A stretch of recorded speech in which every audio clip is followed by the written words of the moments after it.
मैं एक बात बोलना चाह रही हूँ। मैं ना बहुत दिन आते सुन रही थी, और जे लोग वीडियो देखते होंगे ताकि वजह से ये भौंकता है, मुझे जो पता है कि बाकी काय रह रही है, मौज उड़ा रही है। आज हमारे पति गए हैं 1.5 महीना में।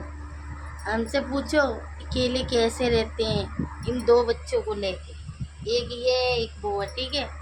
कैसे रहते हैं।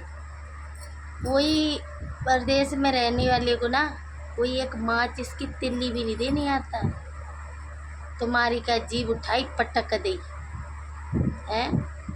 कोई माँ पे पेड़ नहीं लगा जो कि पे फट से हला लाते हैं। परेशानी हद से ज़्यादा उन्हें भी उठानी पड़ती है और हमें यहाँ घर पे उठानी पड़ती है। हारी बीमारी सब कुछ अकेले देखना पड़ता है। तुम तो इतनी बड़ी बड़ी आँखें देख के खोले के ना वीडियो देख लेती हो कि मौज उड़ा रही है। तुम तक किन्ने मने करिए, तुम उड़ाओ मौज।